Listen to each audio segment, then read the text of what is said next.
Okay, so good morning everyone, and welcome to this morning's webinar. Welcome to the Boosting Community Business in London webinar, and that's hosted by Power to Change and Co-ops UK with the support of the Mayor of London. So it's just bang on 10 o'clock, so we'll just wait a couple of minutes for everyone to arrive and then we'll get going properly.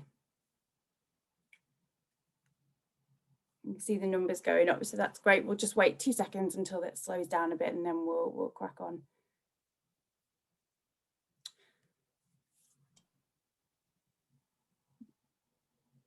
Okay, so yeah, let's get going. Welcome to the Boosting Community Business in London webinar, hosted by Power to Change and Co-ops UK with the support of the Mayor of London. Today, we'll be talking a bit about Power to Change and Co-ops UK, and then finding out what constitutes a community business and loads more. Feel free to use the chat function throughout, although that won't be monitored by our team, but you're very welcome to say hi to everyone on the call. If you have any questions for the team, we'll try and get through as many as possible, but please use the Q&A function to answer those, and then we'll be able to go through them and get through as many as we can. There will be sections throughout the webinar where we pause and take questions, so please pop them in whenever you think of something and we'll work through as many as possible.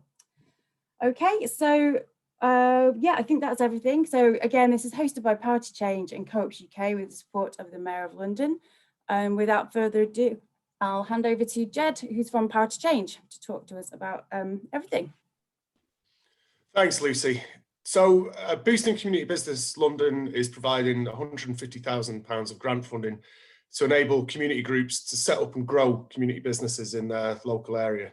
So community businesses, which is what Power to Change primarily funds, are profit-generating organisations, but those profits stay with the benefit of local people and local communities. So they're run by and for and trading for the benefit of local people. So they're proven to bring resilience, stability and economic benefits to local places and high streets. And for example, one of the things that we're quite keen on at Power to Change is sticky money. So 56p of every pound spent in community businesses stays in the local community. So this pilot is going to be designed to empower local people to establish these socially trading businesses and services that the local communities want and need, and it'll help them take on the sustainable management and ownership of locally important assets by supporting fundraising through community shares. You're going to be hearing from my colleagues Naomi and Alice and Petra about the scope of the programme, but the agenda today is we're going to hear about Power to Change, the key features of what makes a community business. We're going to hear from Cooperatives UK, who are the experts in all things cooperatives and social economy in the UK and community shares. We're going to get an overview of the community shares market in the United Kingdom and the latest research. And you're going to hear obviously about Boosting Community Business London, how to apply, case studies, resources and questions. Just before I hand over to my colleagues, we're going to hear from James Parkinson from the GLA, who's going to give us a bit of an insight into why the GLA are particularly interested in this new scheme and how we're hoping to give community groups the skills to build sustainable businesses, strengthen our high streets and help local areas across London become more resilient. So I'll hand over to James. Thanks.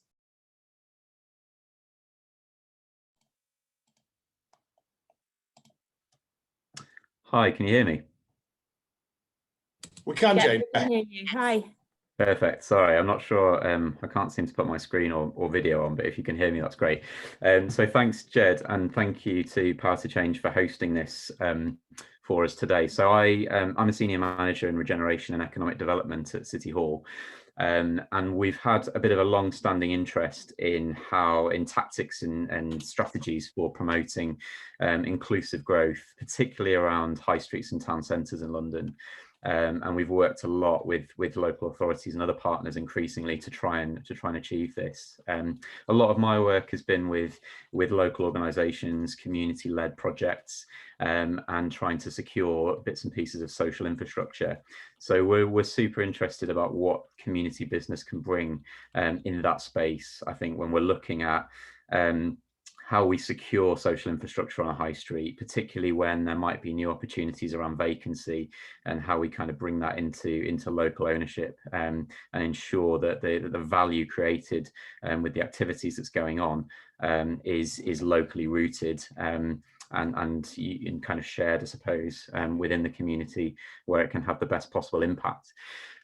We've also incubated quite a lot of community-led projects over the years, and we see this as an opportunity to try and develop more kind of sustainable business models for some of that activity, to keep those projects and activities going, to keep those groups together, and to keep them kind of invested in more ways than one, I suppose, in what's going on in local areas. So really excited about the potential, really keen to try and scale this idea and this activity across London, and hopefully some of those on this call will have some great ideas that we can back. So thank you. Thank you very much, James. So we're going to hand over to Naomi now to hear about Power to Change, and I'll hand over to you, Naomi. Thanks, Jed. Thanks, James. Good morning, everyone. I'm Naomi Sampson. I'm one of the programme managers at Power to Change, and I'm going to give you a quick overview about Power to Change and explain what do we mean by community business. So Power to Change is an independent charitable trust that supports and develops community businesses in England. So we're all about creating better places through community business. Community businesses are locally rooted, community-led, they trade for community benefit and make lives better for local people. So from pubs to libraries, shops to bakeries, swimming pools to solar farms, community businesses are creating great products and services, providing employment and training and transforming lives. You can move the slide on, Lucy, thanks. So the community business sector, there's an estimated 9,000 community businesses in England, and 2 out of every 3 are within the 30% most deprived neighbourhoods in the country. The sector employs nearly 34,000 people with an average of 15 staff members per business, and 88% of its workforce is made up of people from the local area. So behind all these community businesses is an army of over 200,000 volunteers, whether running lunch clubs, providing mental health services, pulling pints or doing the accounts. They make communities better while generating another 250 million in value for the economy each year. 89% of community business adapted or changed their business activities in response to the COVID-19 pandemic. So what do we actually mean by community business? So they can operate in many different sectors and do lots of different things, but they all have 4 common things, in common traits. So they're all locally rooted. So they're usually rooted between a specific place, such as a neighbourhood, a village, or a defined area like a ward within a city. Community business should know their people in their community, be responding to their needs and pulling the community together to make the most of their strengths. Community businesses are accountable to their local community. So there could be that they're structured in a way so that can have a genuine say and sort of joint ownership over the community business and how it's run. So they also might have active membership or be doing lots of regular ongoing consultation and getting sort of 2-way communication going with the local community. Community business trade for the benefit of the community, so they have a clear trading model which is not solely dependent on grant funding, so that they think of products and services which they are selling locally, and any profits they're making are reinvested in the local community, which then should be providing some broad community impact. So that's about engaging people, making impact in lots of different ways across the whole community, to improve their lives. Okay, now I'm going to hand over to Alice to talk a bit more about Co-ops UK and community shares. Good morning, everyone. So my name's Alice, and I am the Co-op Capital Programme Manager at Coptics UK.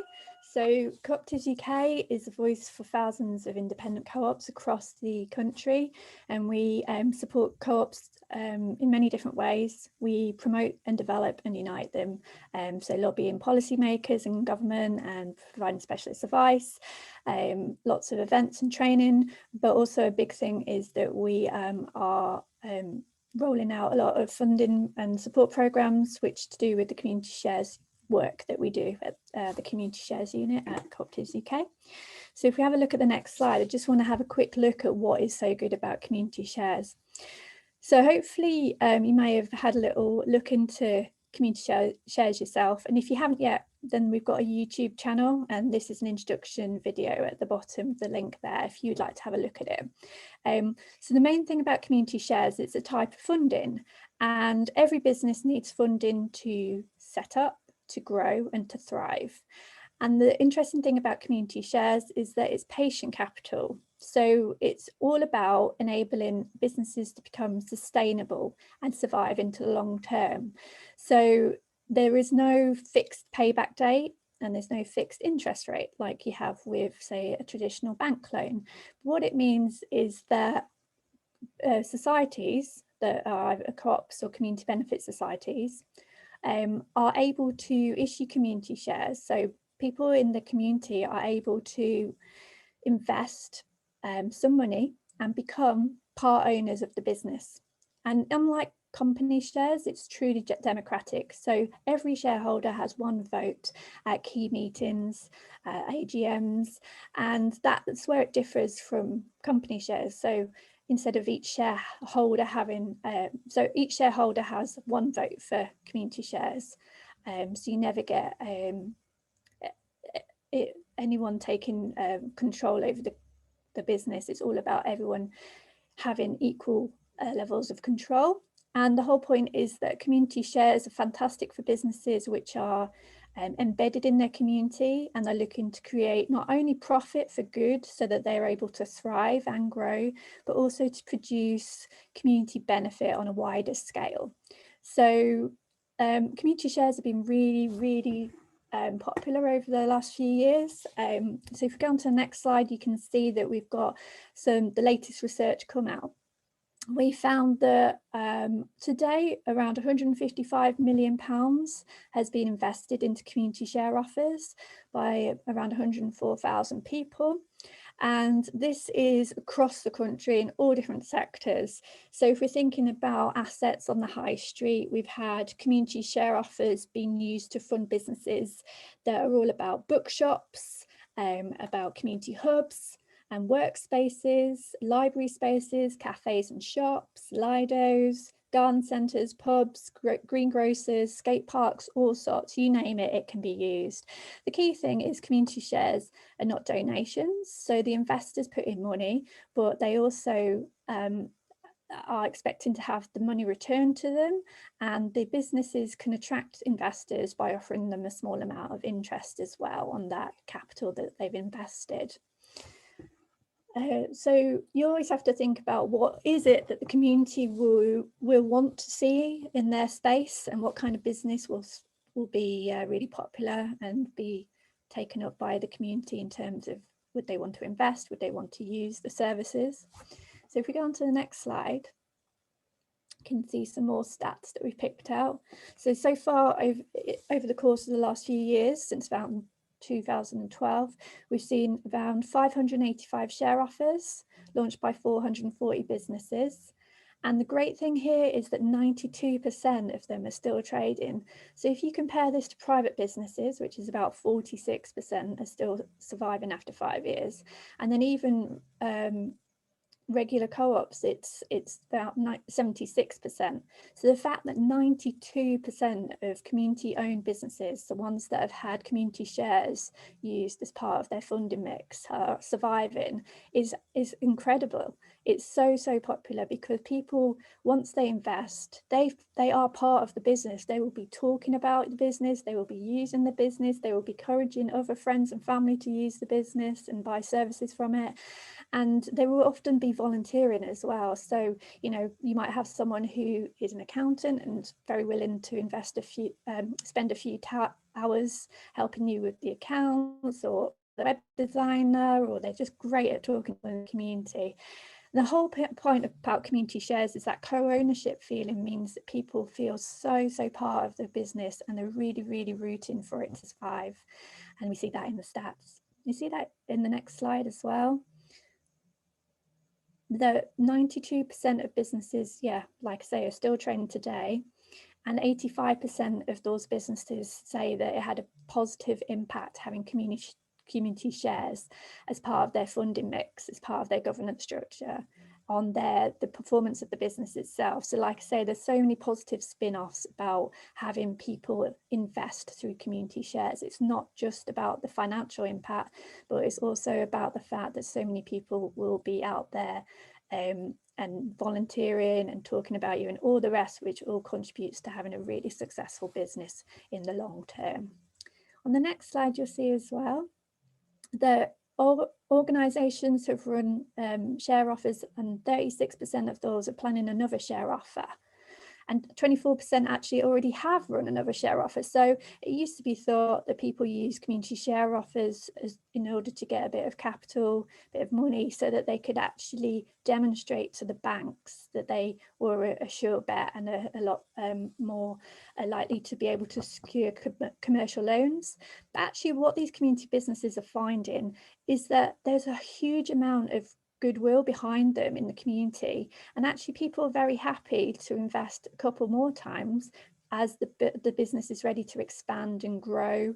And so yeah, that these businesses are using community shares again and again to launch a new offer, because the cost of capital is substantially less than a bank loan would normally be, and also it gives you the flexibility. So like I said at the beginning, you don't have a fixed payback date, you don't have a fixed interest rate, so with the ebb and the flow of the business you can react accordingly and still provide a return to your investors, but in a lot more flexible manner.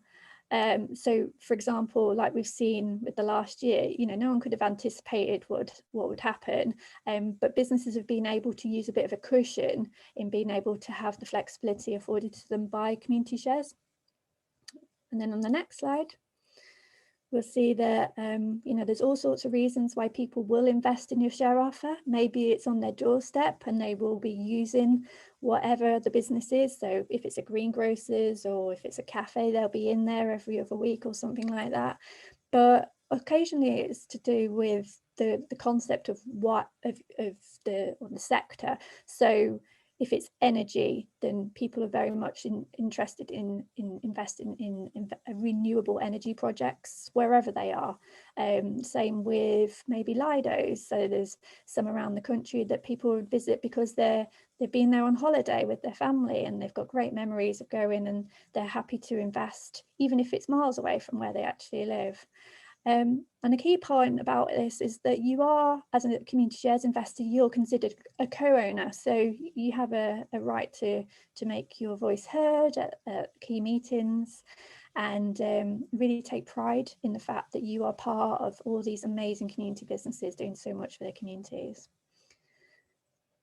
And then the next slide.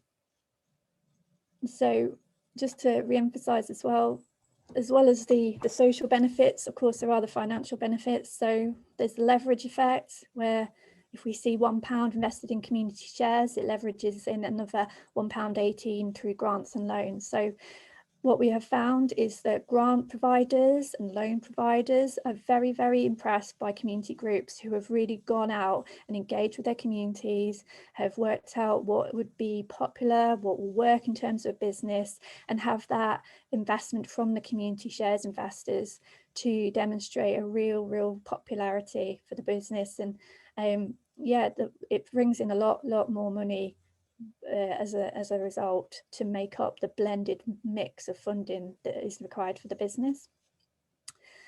So that was a very quick run through about community shares. We've got a lot of technical guidance and support, and we've got a hugely experienced group of community shares practitioners spread across the UK, which you can find on the Coptics UK practitioner directory.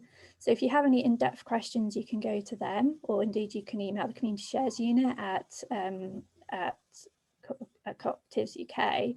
But if you have any questions right now about either community businesses or community shares, we can have a quick go through that as well.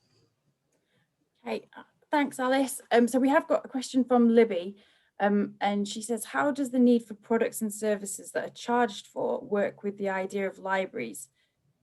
Could any examples be talked about? So, do you want to talk this one, or shall I? No, I'll let you take it, Alice. So we have some community share offers that have come out of businesses. So we've got ones, for example, in Southwold and Waveney Regeneration Society.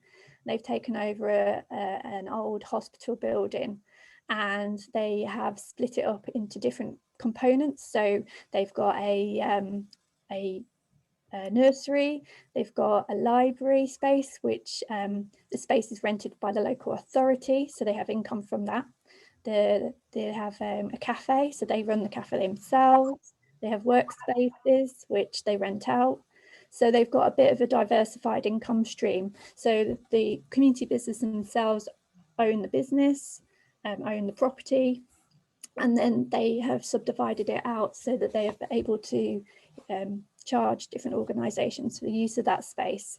And it's just great to see all these different services under one roof. So I hope that's helpful as an example. It is, Alice, thank you. I was just going to say as well, there's also, as ever, that we've got plugs to resources on the Power to Change and Cooperatives UK website, but I'm going to put one in the chat box now, which is a link to a report for community managed libraries and community hubs, and some of the questions there about what are the barriers to operating as a community hub, and some of the ideas about how some of the community owned libraries in the national peer network have looked at taking on additional ways to generate revenue. So I'll put that in the chat function now. Right, and Amy's asked as well if we can share the link to the YouTube video that was on a previous slide. So we'll do that in the chat and also send it out with the webinar recording. We've just got another question from Rachel, which is, hi, how can organisations with charitable aims work with this model, or can they? Fab. Okay, so going back to the two forms, legal forms that can issue community shares, co-ops and community benefit societies. The interesting thing is that community benefit societies can have charitable exempt status, so we call them charitable community benefit societies. And so you can get the benefits of tax breaks and the like with having that form. If you talk to Cooperatives UK's governance team, they can talk you through the whole process about how you register like that. If you have already an organisation, or maybe you've registered as a CIC, community interest company, or a CIO, there are ways to either convert or to set up an appropriate legal structure so that you can use community shares for your business.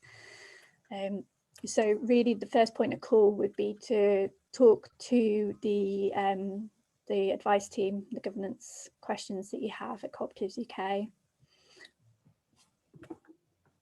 Okay, great. Yep, that's great. Right, that's answered. Rachel says thanks. And that's all the questions we have at the moment, but there will be a chance to ask more questions a bit further on in the webinar. So please do pop them in the Q&A function and we'll try and get them all put to the panel. Okay, thanks. So I'll hand over to Petra now from Co-ops UK.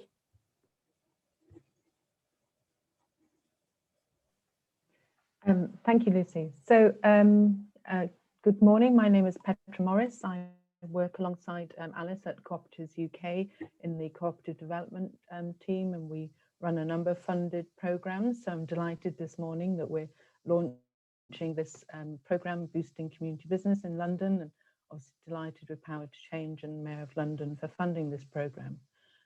So this program is available for community businesses, but it's particularly available to community businesses that are looking to undertake a community share offer. And there are two tracks, and I'll be talking about track 1, and Alice will talk about track 2, which is going to open slightly later. So the track 1 for applications is open now, and the website is open, and we will share the link to that if you haven't already had it. And track 1 provides consultancy support, up to 8 days of support, which is up to the value of £4,000. And that support is delivered by a network of support providers across the country who are all experienced in community businesses and can provide support in all kinds of areas. And the support is essentially to help you either to quickly set up your community business, to develop your business idea, and as it says there, to become a sustainable and growing business.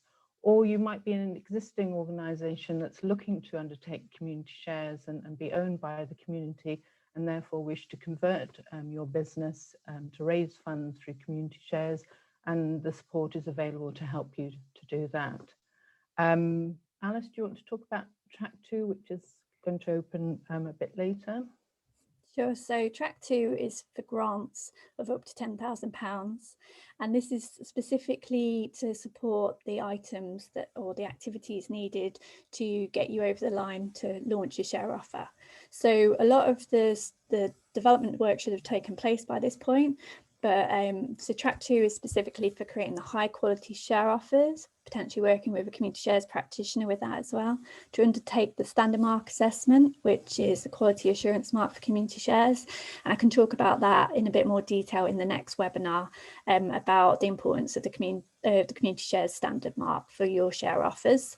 And the grant can also be used for promo material, marketing, and covering the cost of putting up the share offer online if you use a third-party platform. So there's a few different options there, and also there might be some points that you would like to raise that you'd like to use the grant for as well, which would be open to if you let us know what it be. Thanks, Alice. If we could have the next slide, please. So this will be a competitive application process, and we can only support up to 25 community businesses. And as I said in the previous slide, the support is in the form of advice days. It can also be a combination of peer mentoring support from another community business or a skills training day. I know I can see on the line today that Dave Boyle is with us, and he's from the Community Shares Company. He's one of our support providers. But as I say, we have a network of support providers, including Coptics UK's own advice team, who can provide governance and legal advice. So if you are thinking of applying to the programme, which is open as we speak, and it closes on the 19th of February, please do read the guidance and the criteria that we're looking for. We've made it really clear. We've put the questions in there so that you know what to expect when you come to apply. So yeah, Alice, do you want to talk about track 2 and what support's available?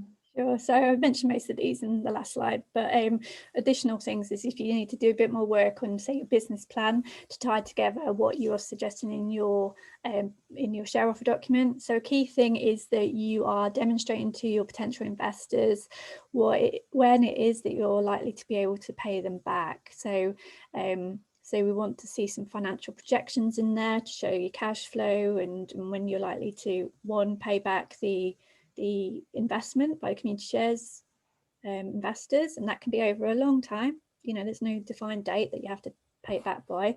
And also if you are offering them or hoping to pay interest and you're stating that in your share offer document, we'd also want to see that backed up in the business plan. So again, if you needed some extra financial planning work to go into that, then the grant could cover that. So yeah, that have a think about what it is you need and how much it would cost, and then we'd want to see it itemized as well. Thanks, Alice. As I said, applications are open now. They close on the 19th of February, but if we haven't got enough applications by that point, and if there's enough demand, we might look at a later round. All of the support needs to be delivered by the end of this year in December. The link there is for the application form, but do look at the guidance beforehand. And as I say, we in this track 1, we can support early stage groups that are not yet registered, and we can help you through thinking about what model of community business you might be, whether you're a society or a community benefit society or even a charitable one. And we can obviously help existing businesses that want to convert to a community business. The guidance will explain, say, what we're looking for. So we will have expected you to demonstrate that there is a need for your business and that there is some viability and that you have community support for what you're doing. So it's not about private businesses in that sense. Yeah, and Alice will tell you the dates for track 2, which aren't quite open yet. So track 2 opens slightly later in April, and this gives you a chance to use track 1 support and then move into track 2 if that's the right route for you. The key thing is that we need for the business and the application to demonstrate that you will be launching a community share offer before the end of December 2020. So it's all about getting going and getting all the pieces in place. So planning permissions and surveys and all the rest that you will need to do in order to make sure that the project can go ahead. When we look at the grant application request, we have the grant items itemized, so that we can understand what you anticipate spending, when and how that will support your share offer to be successfully launched. You can attach lots of supporting documents if you wish, like the draft business plan. We really want to see how you have been engaging with your community, and a community share offer stands on how much community engagement you have done and how much you have rustled up people's attention and enthusiasm. And obviously a key thing here is making sure you have the right governance and legal structure in order to, one, issue community shares, and two, make sure that they're a success. So like I said, we have a practitioner directory on the Coptics UK website, which has, you can filter it by community shares, so that you can have practitioners who are very experienced in this area to have a look at your project with you and either help you with the development of the share offer itself, or alternatively assess it for the community shares standard mark, the quality control mark. Thanks, Alice. Just to emphasise that this is a two-track process, so you don't have to go through track one in order to apply for track two. It can be different organisations, and obviously track two is going to be even more competitive than track one. We can only support 5 groups in that track, and those 5 groups will receive £10,000 grant towards developing their share offer. So I think hopefully that gives you enough information on those 2 options for support, but all the information is available on the website as well. So I'm going to hand it back over to Alice just to finish off with this lovely case study, just to kind of demonstrate the power of community shares. So thank you, Alice. Thanks, Petra. So I just wanted to give you an example of a lovely community business down in Plymouth. Nudge Community Builders started off with these 2 lovely ladies in the bottom picture, who found this old, abandoned and unloved pub called the Clipper Inn, and it was a bit of a bit derelict, and they still saw the potential on the high street, a lovely building once you strip back all the layers. And so we supported them with a grant to do some of the work towards their share offer, and they launched a share offer and successfully raised £207,000 from the community, 165 people who were really interested in the potential that it had.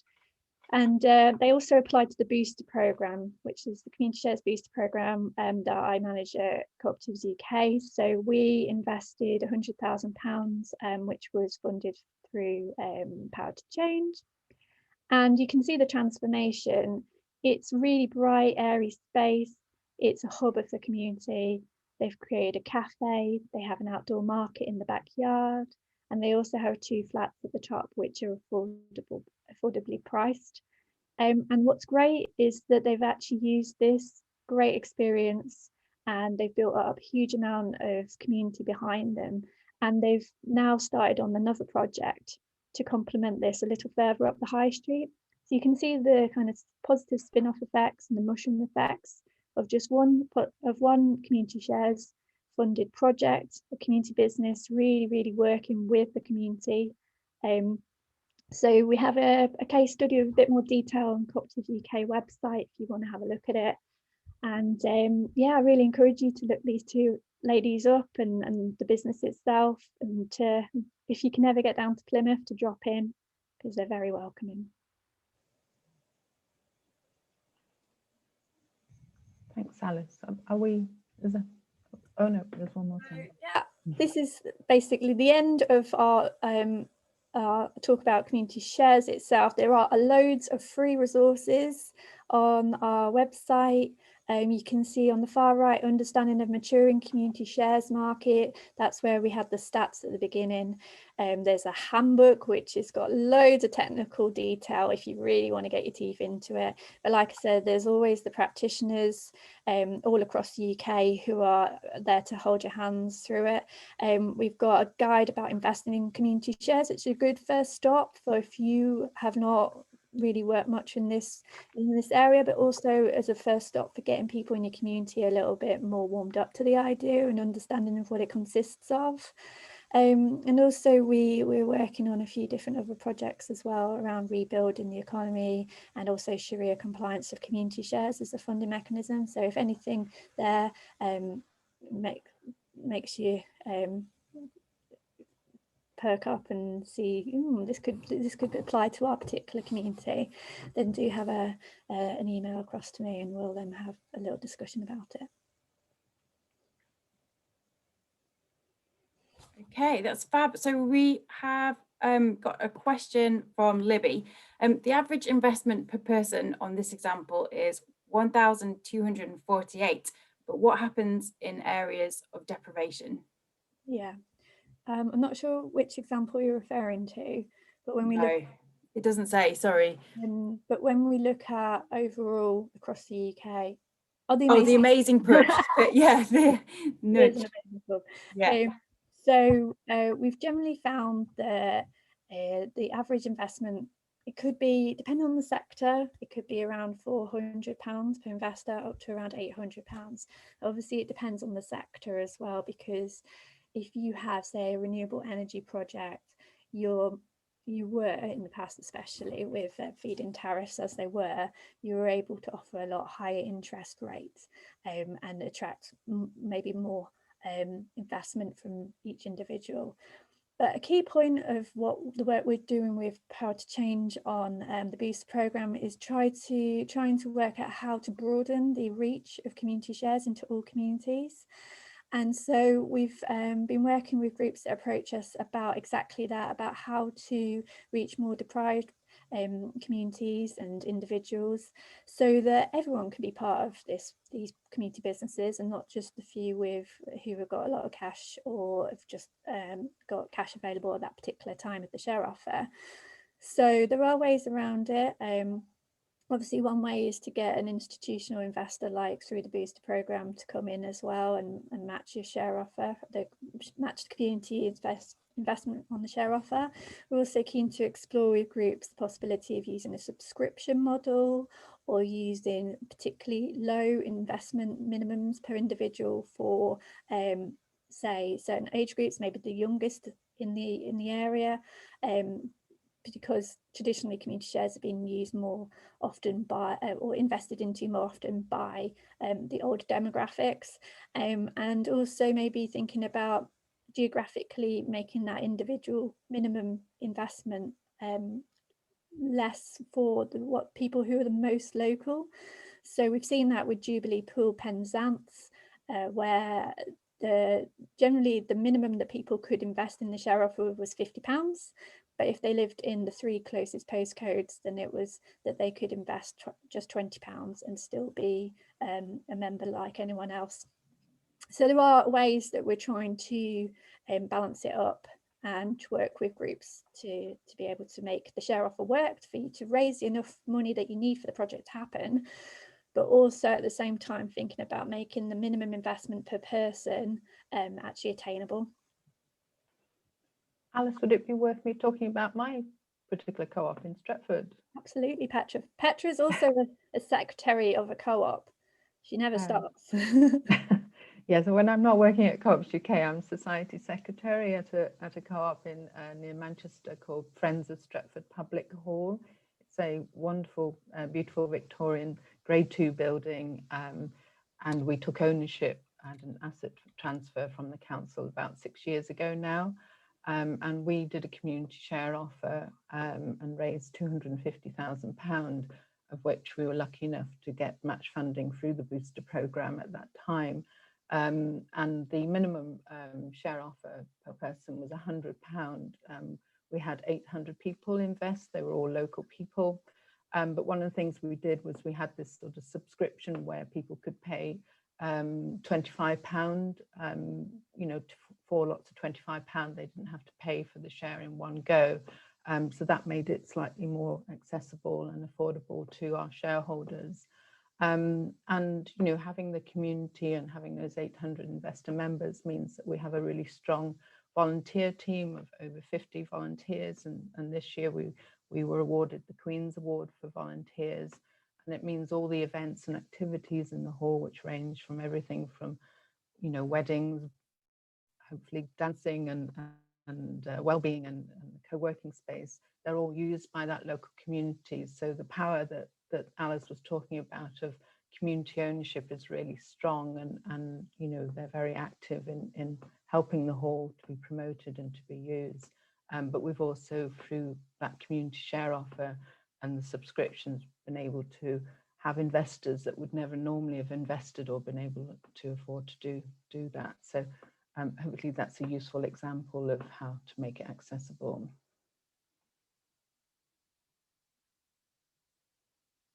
That's fab. Thanks, Alice. Thanks, Petra. So that is all the questions that we've had through today. So everything must have been really clear. But has anyone got any last words before we go from Jed or Naomi, just to give people a chance if they have any final questions to pop them in the box? Any last words from anyone before we say goodbye?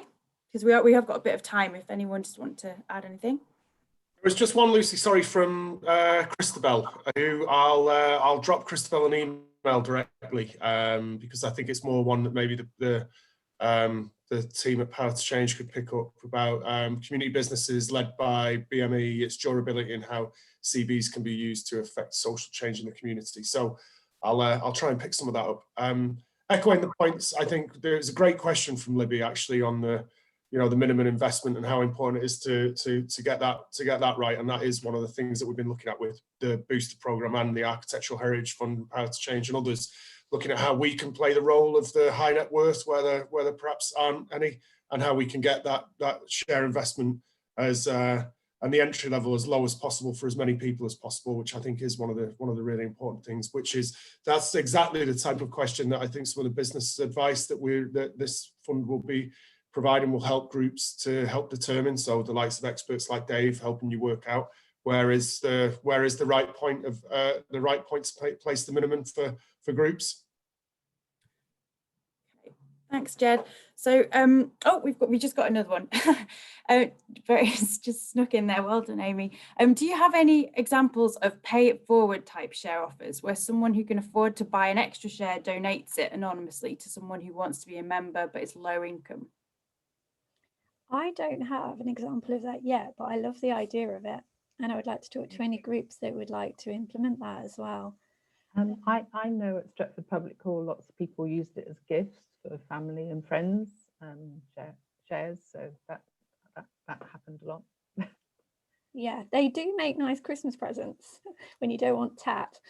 So we saw actually over the Christmas break, we had about 5 or so share offers where we didn't quite know how they were going to play out, you know, with all the uncertainty, but actually they were really popular and people were investing in them. And one of them was a bookshop, another couple were about renewable energy projects.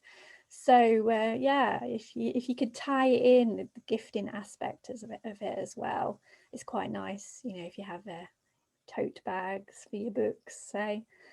But there's lots of ways to encourage investment and to really infuse people to get on board. So come to us if you have anything that you'd like to discuss. Yeah, that's a lovely idea. Right, so we will wrap it up there. And the webinar is recorded and will be available on our website. And will it be on the Co-ops UK website as well, Alice? I'm sure we can get it up there with a nice link. Yeah, so it's all in one place. Fab, and it will be emailed round to anyone who registered for today's webinar. So thanks to everyone who joined, and yeah, goodbye from the panel. Thank you, everyone. Take care, everyone. Bye.